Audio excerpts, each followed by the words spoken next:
show in America. Yeah, we're gonna say that. Right. The hottest morning show in America. I said it. America. I did. Only in America. Listen, you can catch some positive affirmations. National days. News shenanigans. Local, national, the whole nine, and the dance off. So don't miss the show. Yeah, don't miss it. Want a drink? Drink on that.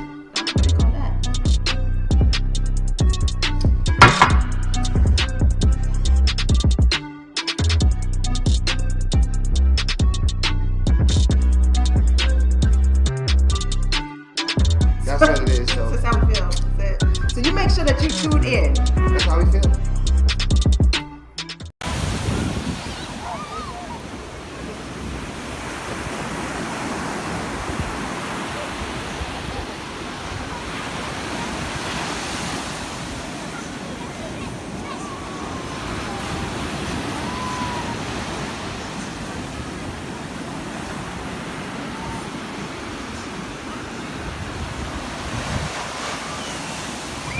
Made by Quezzy.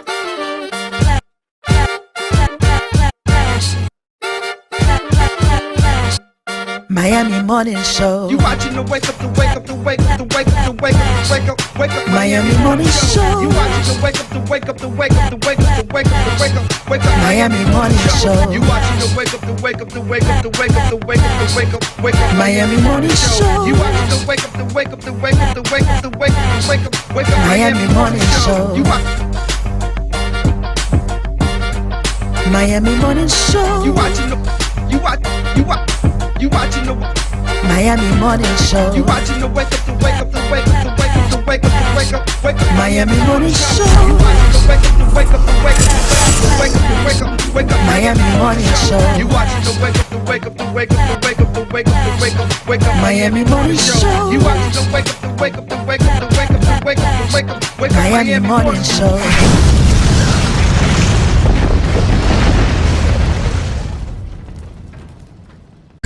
Now time for positive affirmations.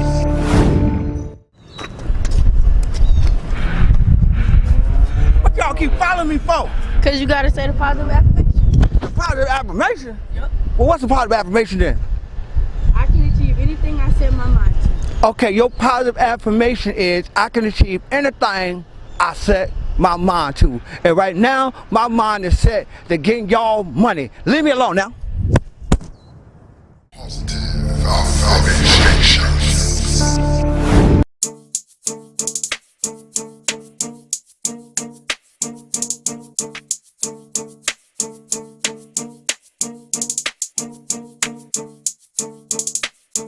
What's going on, everyone? This is your main guy, Andre Soul of iUrban TV, WUMMS, House of Soul, you name it. I'm all around in the community. And today is a very special day for the community of Overtown. Today they will be naming a street after Purvis Young, who was one of the most prolific artists of our time. This is a phenomenal event that's taking place. We are honored and pleased to bring this story to you. Yo, y'all gotta check this one out. Here we go. Today, as we commemorate the life of local artist Purvis Young by co-designating a portion of Northwest 18th Street from Northwest Miami Court to Northwest 2nd Avenue as Purvis Young Street. I am just so glad to be able to be here today when we unveil the co-designation of the street, and to say to his family that Overtown will forever be grateful for Purvis Young.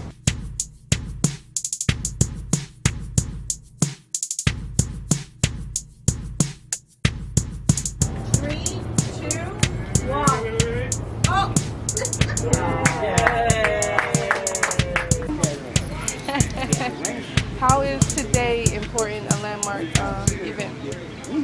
Today is one of those moments where you want to pinch yourself that I have the opportunity to recognize Purvis Young and the work that he did in our community is an honor. It's a privilege to be able to do so, and that this co-designation of the street being named in his honor will live on in perpetuity, and small children, people who have known Purvis will be able to look and say, hey, that's Purvis Young Street. That's a sense of pride that we are restoring to our community little by little by recognizing giants like Purvis Young.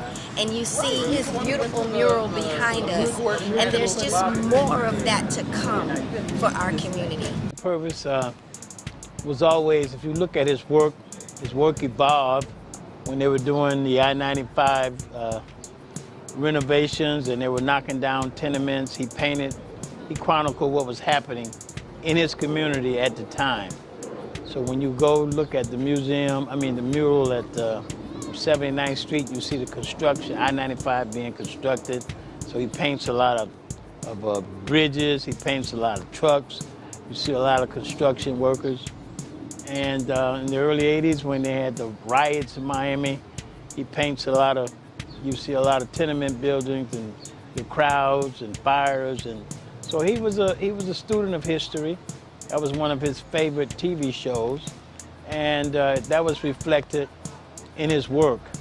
Today is a very important day for Purvis and his family and all people that knew Purvis, because he was very part of the historic black community and black archives, and just a historic day because he's made history. He's always wanted to be an artist. He thought that his paintings were masterpieces. His main goal was to go to Paris and exhibit his artwork in Paris. However, he never made it there. So How long were you friends with him? I used to work for the county, so on my way to the county, I would buy a piece of artwork, go to the ATM machine and buy a piece, and I became so addicted that I got to know him, and just grew. Friendship grew. So I was very proud of that.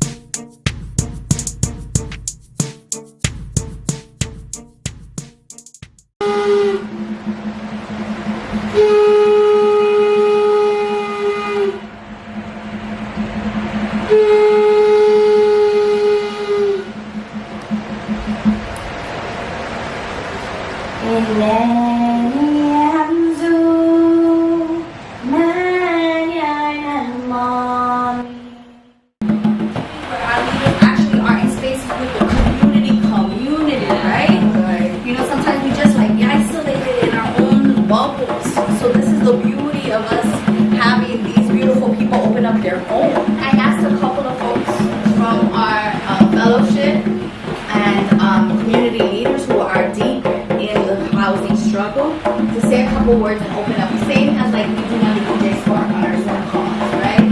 The prompt is, right, it's simple.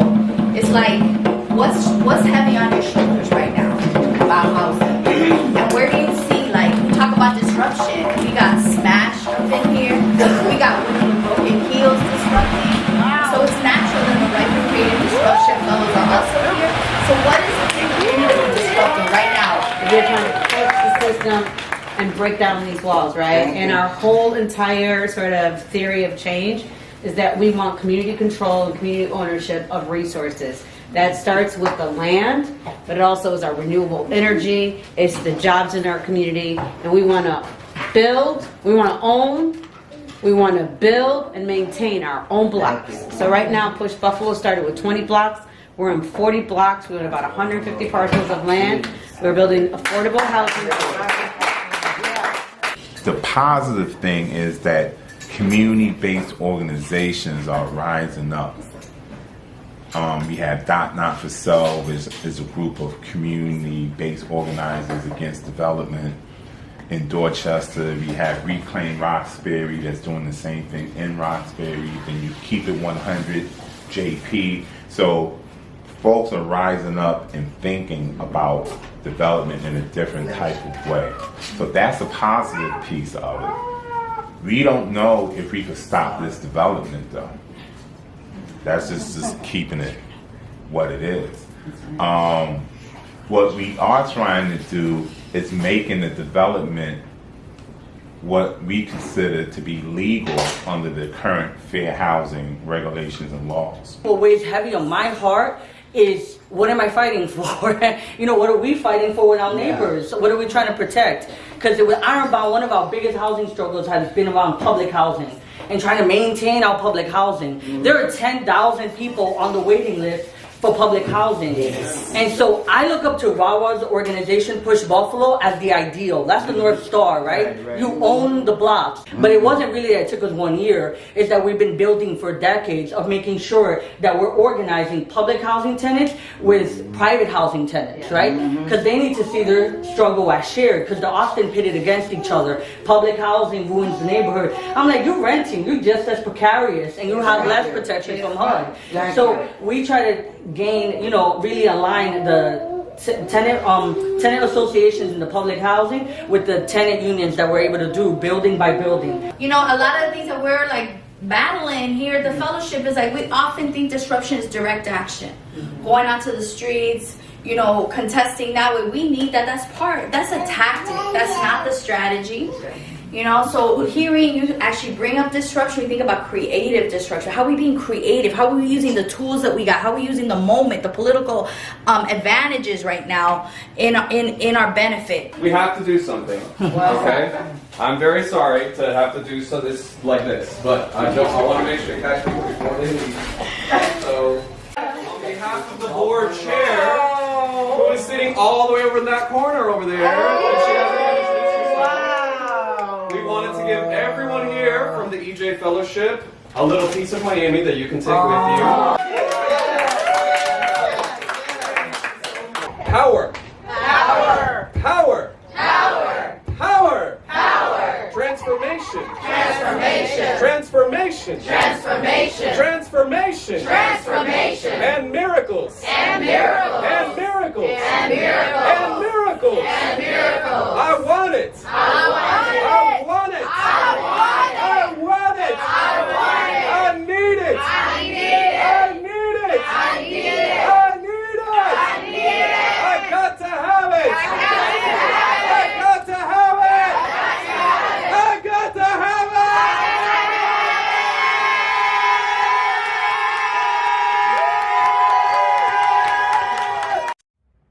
There's a direct relationship between having the businesses and being in prison. Go find see how many Asians you can find in American prisons. You ain't gonna be in there. But 51% of your prison will be black because blacks don't have any businesses and industries.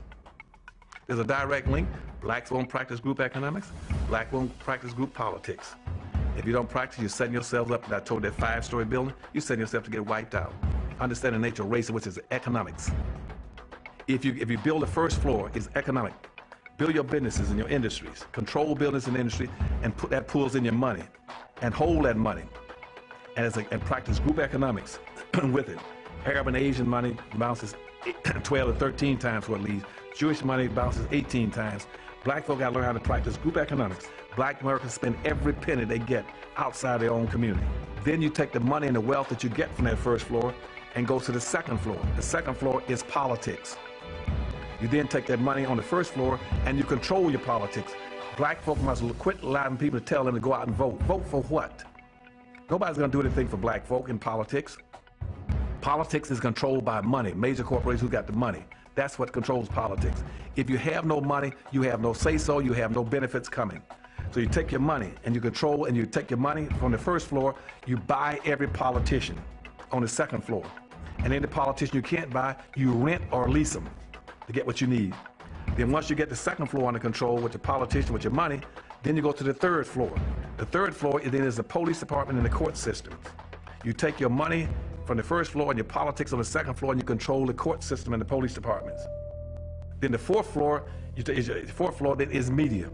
You then take the money that you generate off the first floor from business and industries, and you go after radio stations, TV stations, newspapers, and cable systems, so that you can now inform and communicate with your own people. Right now, black folk own and control less than 35 thousandths of 1% of the media in the United States. Out of 12,000 radio stations, black folk own about 75, 80. That's all. You own no cable systems. You don't have a daily newspaper. You have nothing of importance. You got about one black TV station. And so you can't communicate with your people, you can't inform your people, you can't do anything. You can have Rush Limbaugh and all the rest of the guys talking about racism all day long and bad-mouthing you, and O'Reilly's. They can call black folk all kind of names all day long. What are you going to do? You can't respond. You can't communicate with your own people because you don't have an economic base. 51% of all the prisons in the United States are black people. You only make up 12% of the population. That's no accident. It's because you don't control the economics and the politics. And they're gonna go after the weakest people they can get their hands on to incarcerate. That's the black folk. And what are you gonna do in response to it when they over incarcerate you? You're gonna go out and have a march, a demonstration. We're gonna march. March, well, who cares? Marching never changed anything. Does your business need a video commercial? Let iUrban TV produce one for you today. Affordable 60-second video commercials for your website, social media platforms, or promotional purposes. We specialize in media production, content creation, photography, videography, and more. Prices starting at $2.99. Contact us today by calling 786-294-0659 or email us at iurbantv@gmail.com.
That, and if I ever got in a position to do something for this community and do it properly. See, my goal is, like, this is my goal. I wasn't born here, but I was born to serve black people, period, no matter where I'm at. I could be in Louisiana, I could be in Kentucky, it doesn't matter. I was born to serve my people 100%. I don't believe in coming here and taking something and not giving back. You have to give back because that is the righteous thing to do. You got to give back some shape, form, or fashion because that's just what it is. Because if you give, then you are making room. I was going to say is making room. You're making room to receive. That's the thought process behind it. So when I come here, I offer, you know, I've been here since I was 13. I moved here in 1982. I couldn't stand this place. It was hot. From where? New Jersey. Jersey. Well, actually, we moved from Jersey because my mother worked for Eastern Airlines, right?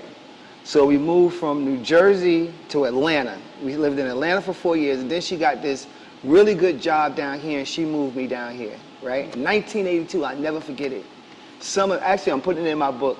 And when I got here, I saw lizards running on the ground. I was like, oh no. I was like, Mommy, we're in the island somewhere. I didn't think that we were still in America. I did not think it at all because we used to fly all over to the Caribbean. I was like, are we still in America? She was like, yeah. I was like, well, where are the squirrels at? They don't have squirrels down here. And back then, it used to rain like, whew, it used to really rain back then. and you would get these frogs on your window with the suction cups. So, you know, that's amazing because even though we're very different ages, I was here the same time, like when I was 12 and 13. That was traumatic for me. And came from Colorado. So I remember, Colorado Springs came here and had the same experience. What are these things? I was like, what is this? You know, it was just, it just caught me. And, you know, eventually, you know, I became used to it. I started marching for Norland. I went to Norland Middle, went to Norland High School, marched for Norland.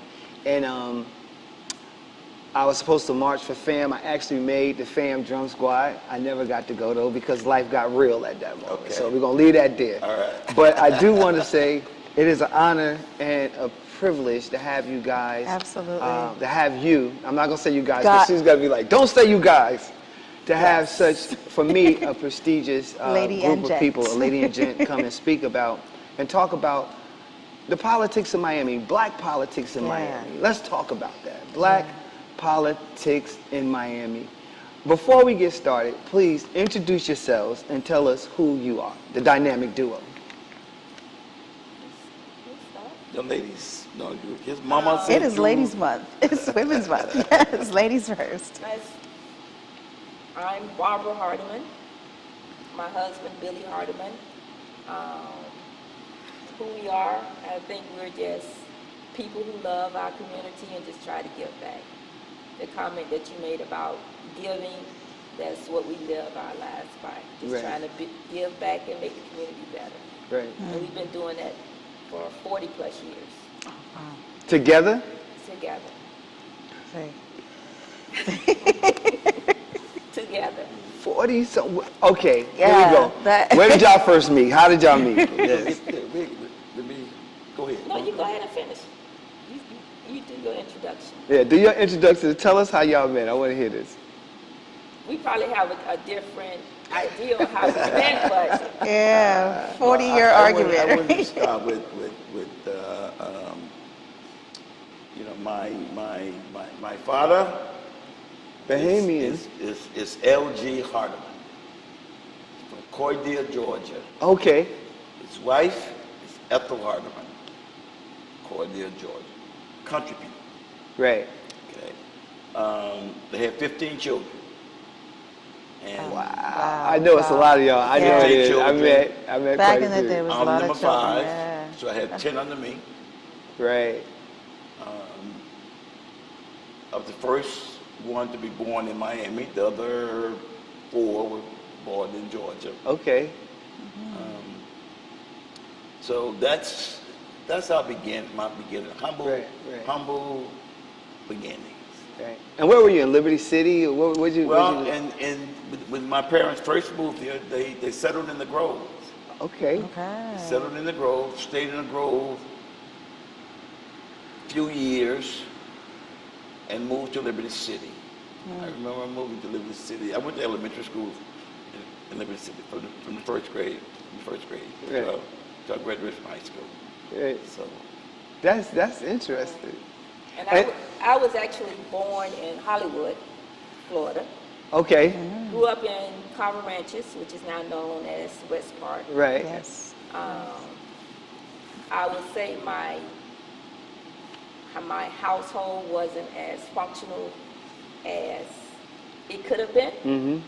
And I always heard from my elders, get an education, get an education. Right. Yes, yes. So my way of getting out of the situation I was in was to get my GED when I was 15 years old and attend Miami-Dade Community College. And that's where I met him. I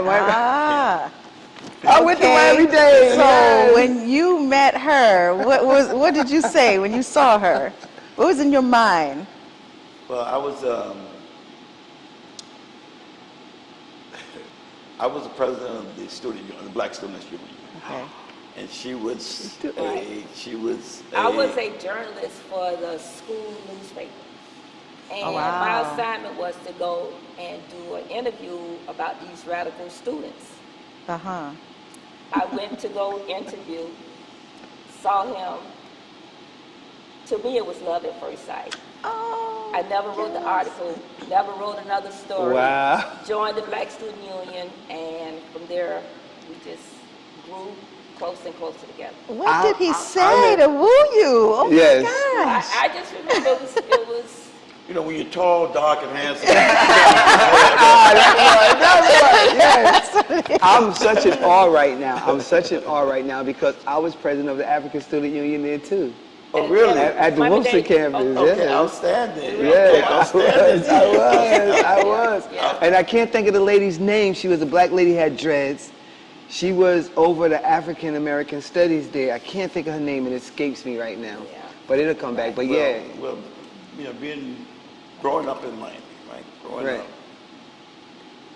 some of these first memories is like, I didn't realize we were poor. Huge family. I didn't realize we were poor. Right. So I went to work at a corner store. I'm about the third grade.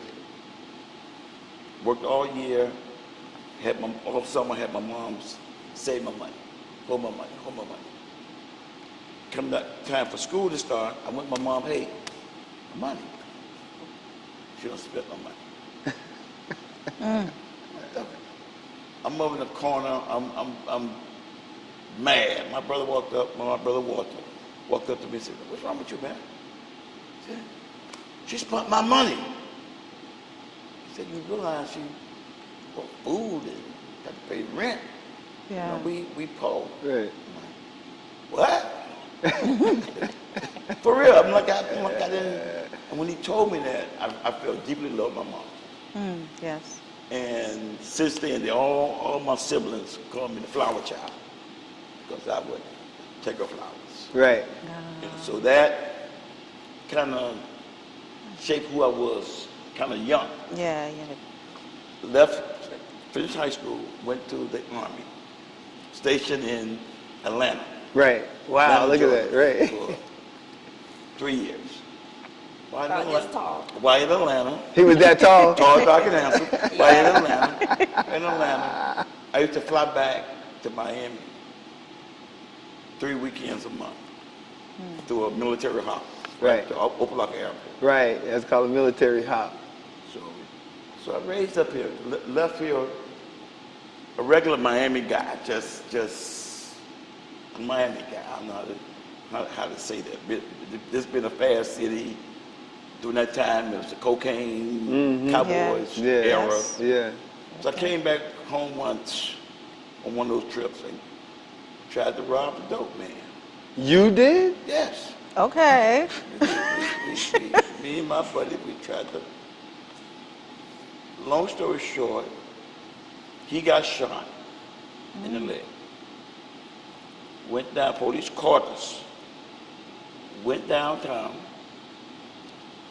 The guy who I was with just so happened his uncle was a city of Miami detective. Wow. And that's why I didn't go to prison and I was allowed to go back to the Army. Wow. But it changed me. Ooh, you got saved. It made me realize that, you know, there's some good people. I consider myself a good person. Right. There's some good people in prison. Right. So you got to get your head right. Right. So I ran into a guy by the name of Jose Williams. Jose Williams was a field lieutenant for Dr. King in Atlanta. Went to his church, and that's where I became politicized through. Politicized? Yes. Okay, I like that. Through Jose Williams. That's okay. Reverend Jose Outstanding. Williams in Atlanta.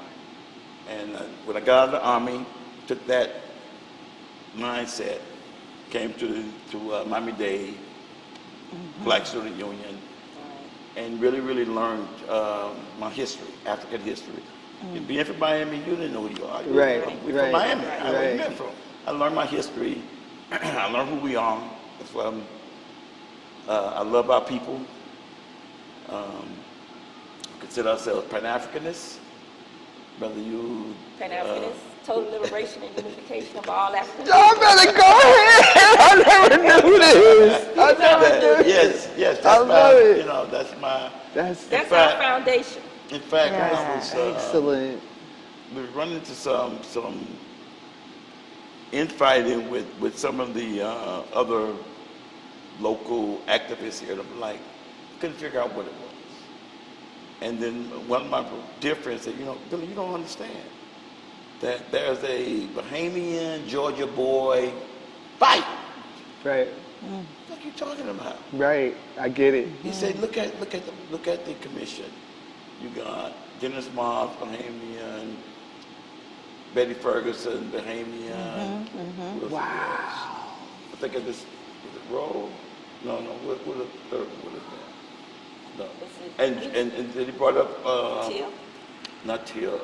Was Teal Bahamian too? Burke was Georgia. His wife was Bahamian. Right. Teal was not. That's why he got to Miami probably. I get it. So when he said that, you know, I'm like, because I look at black people as Africans. Yeah. Right. Look at that's, you know, you Jamaican by accident. Right, Cuban by accident, right. You know, you my cousin. I don't care how we look at it. Yeah. So that's how we got politicized, Black Student Union, and while we there, our faculty advisor was Carrie Meek.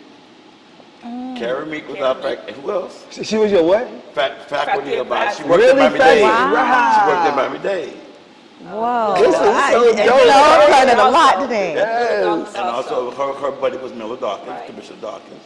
And one of the first campaigns we ever worked on was in '79. I think it was Rapid Transit that Carrie Meek got us involved with, and we worked on her first campaign. So she kind of got us into working on campaigns. That's outstanding. So that brings me to this question. With all of that history and how you all got started in politics, it was like a natural joining for the two of you. Yes. What is the importance of maintaining the political footprint in Black Miami, actually? It's extremely important. If you don't have a political presence, you don't share in the goods and services that particularly the government has to offer. Right. So if you are not represented, if you're not in the room when the decisions are being made, it's to your detriment as a community. Yeah. So it's extremely important that we keep a representation in a big way. I can remember one of the things that Billy Mom said to us once that stands out. Because we were always in the street marching. If it was a march, if it was an issue, we were out there leading the march. And she said, you know, it's important to be out there, but it's also important to be at the table. Right. Yes. When you're at the table, that's where the decisions are made. Yeah. So we took that advice and worked hard to try to get seats at the table. Before you move, something just sparked me, and I'm sorry, I want to ask this question. What was that temperature like back in the 70s? Because I've been here since 1982. When I first came here, I was 13 years old. I know what Miami was like. I know that black people wasn't getting a fair share of nothing. And you guys, you two came along. Because she's going to keep saying it like that. She's right. You two came and pushed an agenda, a platform, but I want to know, from your eyes, what was it like, college students, and seeing the disappropriateness within the political infrastructure here in Miami? Yeah. A lot of it expressed itself through police violence. Right. Wow. To see the level of police violence in the 70s, early 80s, that's the McDuffie Rebellion. It's one of the things that gave us something to work on, that we've been trained through our college, through the Black Student Union, through our training to deal with. So that's why we became community activist types and spoke out against police violence. Right. To see. If you look at some old footage, you'll see Billy there, either at the table in the background. He had an afro. Not quite an afro. But I mean, we would push when they called us, you know, y'all rioters. No, we rebelling because of this. Right. And we were able to put issues on the table that would normally not get on the table. That's outstanding. That's outstanding. Oh yes. What was one of the biggest challenges that you faced in putting together campaigns, and how did you overcome that? Political campaign? Yes. In modern day campaigns, it's the funding. Okay. It's the money. Right. It's to get your message out. I don't care how good your message is, right. how good of a candidate you are. If you don't have the funds to get your message out, I mean, the Miami Times is not free. Right. Hot 105 damn sure ain't free. Right. You know. Right. Cox Radio, right? The mailers, you know, it's the money. Right. And when you understand that, and you look at Miami, it's a group of about 100 people that fund all the campaigns. Right. All of them. That means that they're selecting the leaders. Wow. Yeah. That provide like the funds right. for the campaign. Right.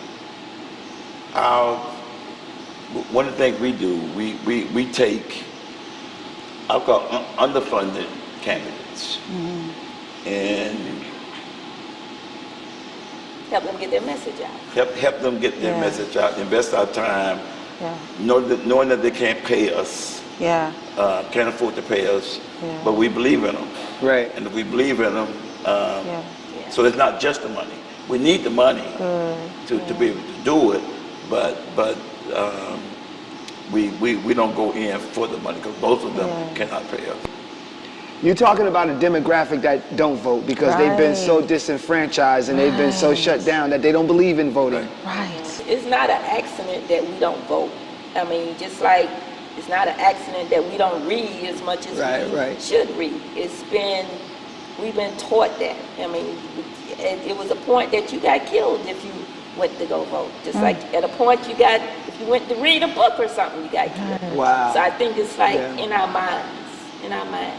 And I mean, it's good reasoning behind it if you ask that average person, but you know, voting is important.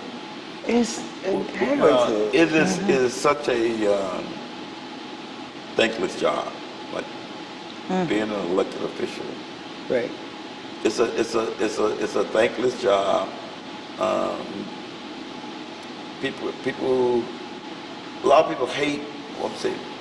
A lot of people hate politics, but they want their son or daughter to be president. You know what I mean? So it's a disconnect there.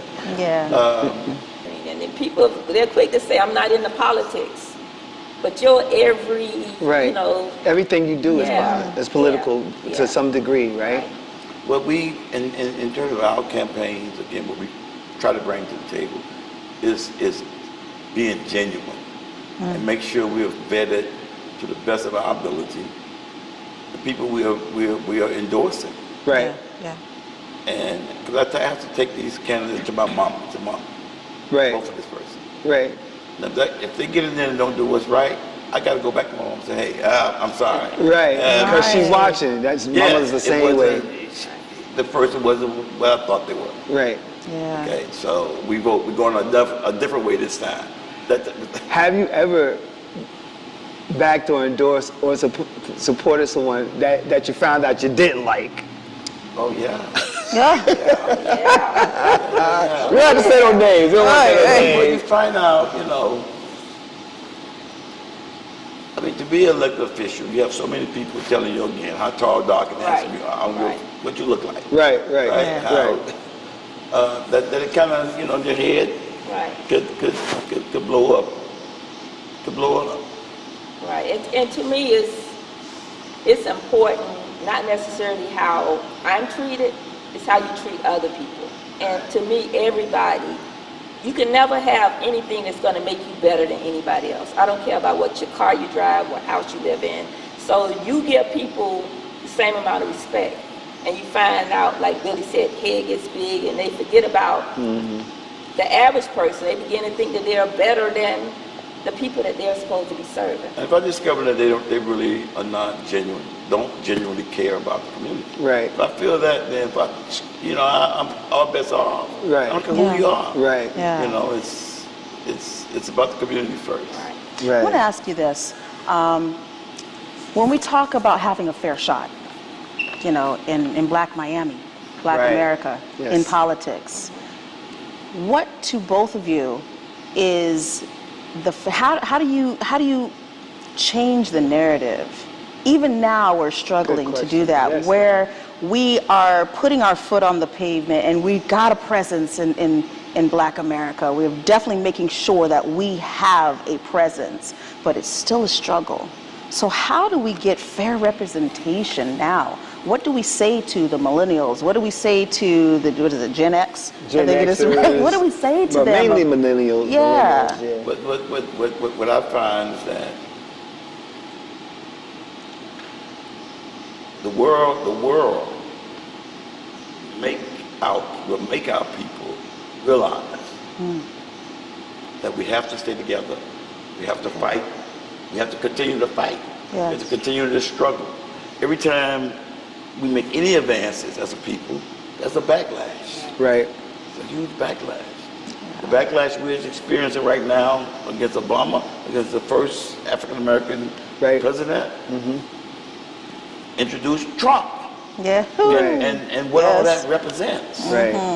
You know, it's white superiority. And every time we think we have made it, they let us know, oh no.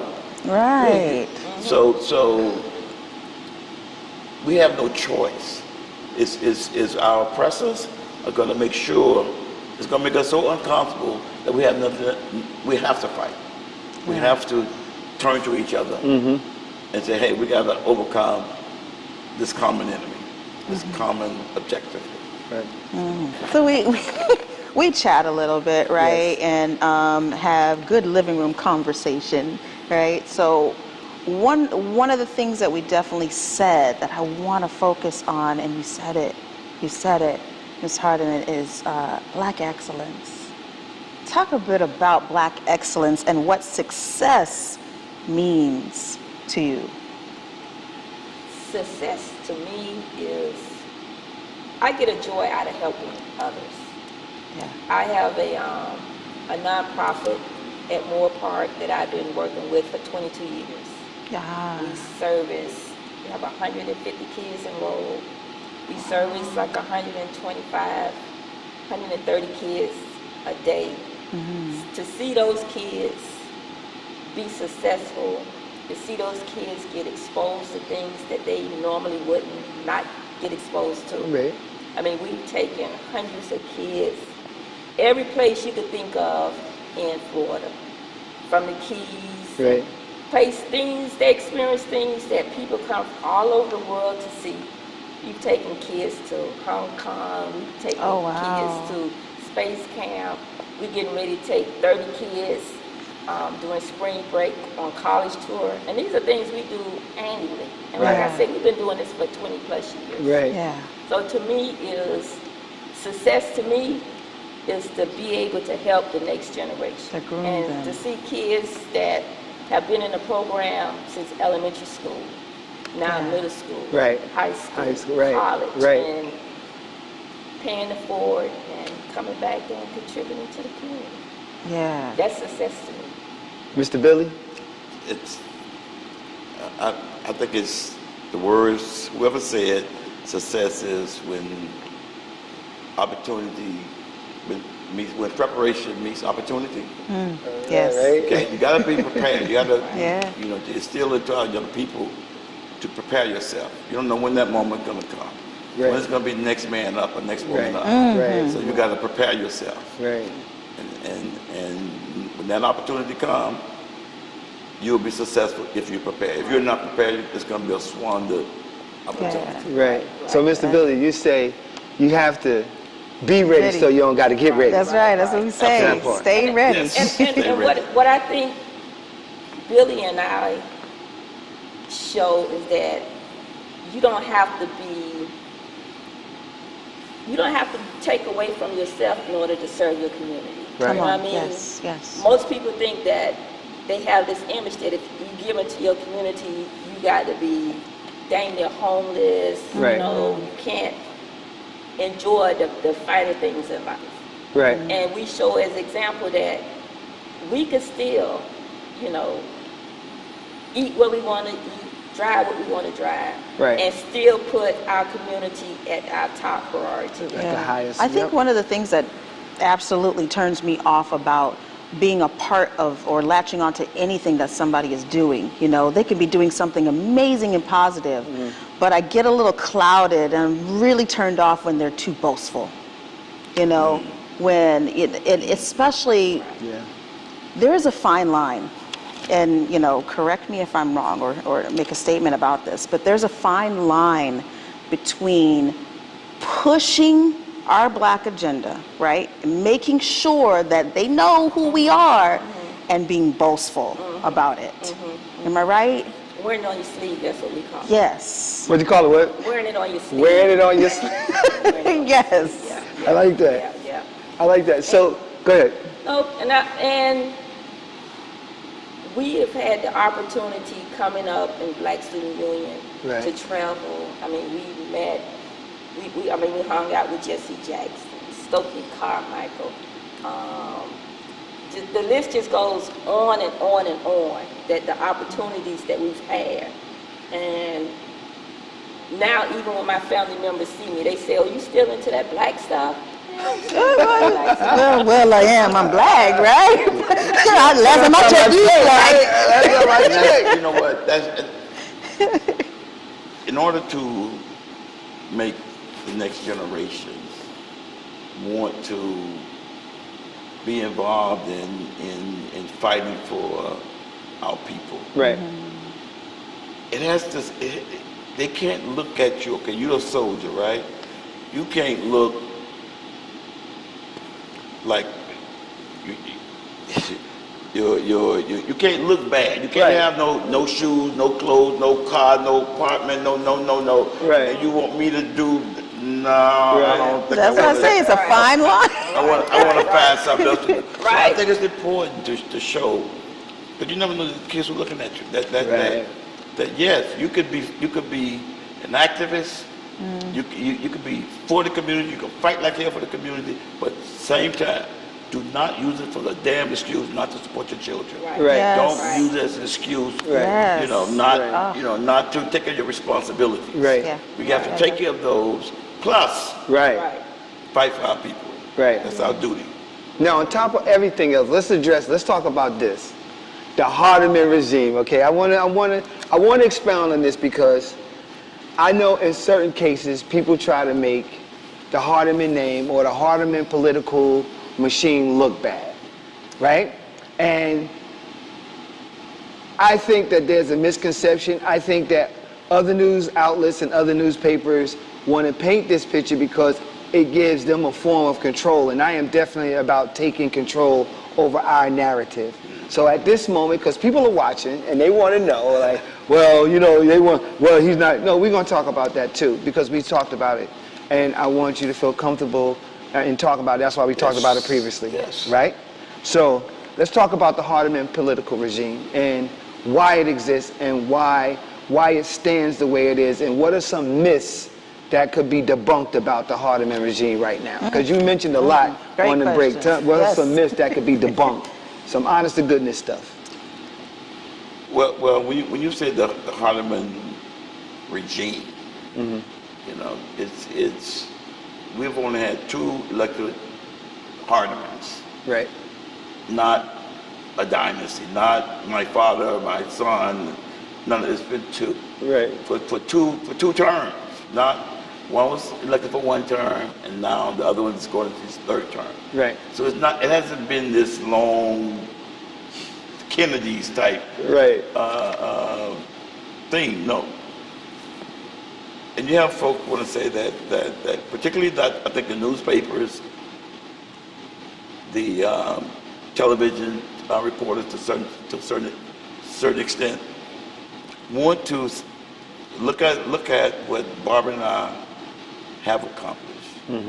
And I look at that as helping wannabe candidates who otherwise would not have been elected if we did not invest our time, our treasure, our skills and these candidates, many were not the establishment candidates. Right. They didn't have the monies from the downtown lobbyists or the downtown business folk. Their campaign, we were successful in getting people elected from the bottom up. Yeah. Right. And they don't like that. They want to be able to say that if you got the Miami Herald's endorsement, you're going to win. Right. Not you got the support of a Hardeman, you're going to win. So they want to tear that down. They want to tear down to say that, oh no, this is some gangster gangster family. Right. And nothing could be farther from the truth. Right. As I said, we're a very humble family. So it's just. And you got siblings that are administrative. They work in certain areas and certain high areas of employment in Miami, serving the community. Yes, my family. Again, my oldest brother George, Vietnam veteran. My brother Walter, retired City Miami police officer. My sister April, retired Miami Police Department. My sister Carol, retired from the Parks Department. My sister Danette, retired from the corrections. And you retired. And you retired. And I retired. My day job was the solid waste department, 30 years. Okay, so we've all paid our work for everything that we've achieved. No one it's not been a free ride. We didn't own a house. Right. Coming up, we never, I never lived in a house that we owned. And so when they try to set us up as we're some type of gangster family that's getting over on the community, nothing could be. No, you just have a good recipe. Right, and it's a lot of it's just hard work. Yeah. We work hard. We all in. That's good. I'm so thankful that they have automatic payment on utility bills. Right. Hallelujah. I get so far in, I go home, my lights off, the water off, because I'm like focused on achieving. Remember you used to have to go to the line and pay the bills at the pharmacy on 54? Remember that? You had to go there and pay the light bill? I remember that. Mr. Billy and Miss Hardeman, it seemed like to me, like you guys are like my family. Like they worked hard. They worked hard. Nobody was out. None of us come from perfect families, but for the majority, they worked hard. Like your brothers and sisters and yourself didn't work a job for 5 years. Y'all worked a job and did the duration of the job, and that's why you're successful, if you ask me. You have the diligence, the wherewithal, and you have the knowledge to know better and know how to do things. So it's I want to important commend you. that our young black children see that kind of tenacious spirit. They see that, hey, especially being married. Right. You know, 40 some odd, Nana would say, 40 some odd years. Yeah, my parents are married, what now? 40, your parents too, 47, Lord. 47 years. And it's just, look at me, I look foreign like I can't relate. 47 years. And it's a remarkable thing to be able to experience that, and for your children where they are in their own careers. Like this is the picture, this is the image that our youth need to see. Right. Thank you. We wake up every once in a while and say, where did the 70s go? It's been such a, a joy. And that's, to serve our people, it's such a joy. And now to have grandchildren. Right. Right. Yeah. And to be able to say, they come and visit, say, go home, and they go right next door. Right. One set on this side, another set on this side. Right. It's just it makes life wonderful. That's why we. Right. Billy said something a couple of weeks ago. He was like, we were doing something, we were involved in something. He's like, if it's not fun, we're not doing something right. Come on now. Come on now. It's got to be fun. It's got to be fun. We have fun. We laugh all the time. Sense of humor. He should have been a comedian. That's where I should have made my millions. This guy's like a natural comedian. But we've enjoyed it. And more than anything, we've enjoyed helping people. People call us all the time. And to be able to help things that are small to us means so much to them. Thank you. You want to see people do better. And one final thing on this piece, right? When anytime you want to stand up and fight for black people, right? Yes, sir. You're gonna become a target. Yeah. And if you can't stand the heat, get your ass out of the heat. Come on now. Period. Boy, play by So if you want to fight for our people, there been Dr. King took a bullet to the brain fighting for it. Yeah. So a bad article, come on with it. Right. I can handle it. Right. You understand? Right. So once they realize that their monies, you don't need their monies, their newspaper, their endorsement to elect your own leaders. That's what they're upset. That's what they're upset. Powerless. They're powerless. Right. That's what they. It's not that they're powerless. They don't want to see black people unified with any type of energy or power. They don't want to see that. We don't go around seeking any type of accolades. Right. No, you guys. That's why I wanted to do this interview because you would have a generation of kids not knowing who you guys are and what you did for this community. I think they have to know that. Something, they ought to know that. You know, I'm always quoting my father because he's incredible. And I'm a daddy's girl. No, but he did say, I do remember him saying, you know, Lynn, there is something that America is really afraid of. I said, what, Daddy? What's that? Black people waking up and banding together and knowing who they are. Yes. Yes. Woo. Yes. Yes. Yeah, what? That's powerful.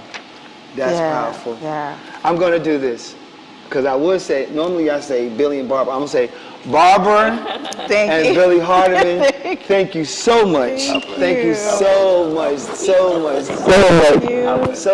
this interview. It has been a pleasure. Any parting words that you would like your community to know who's watching this, what would you say and what do you really want to say from the bottom of your hearts?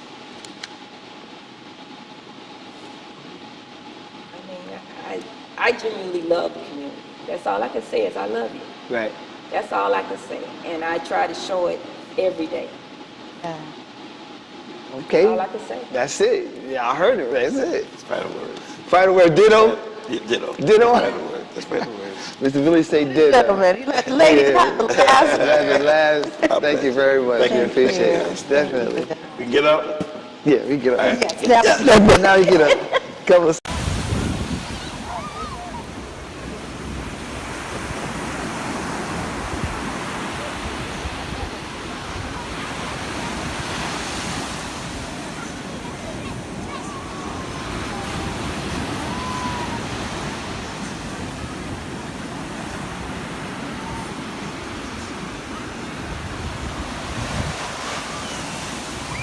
Made by Quezzy.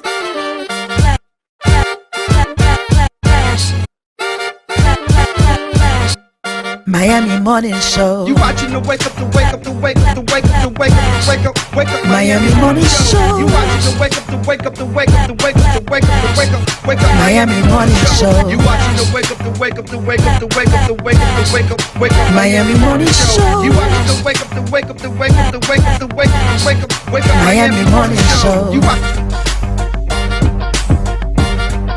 Miami Morning Show. You watching the you watching the Miami Morning Show. You watching the wake up, the wake up, the wake up, the wake up, the wake up, the wake up, wake up. Miami Morning Show. You watching the wake up, the wake up, the wake up.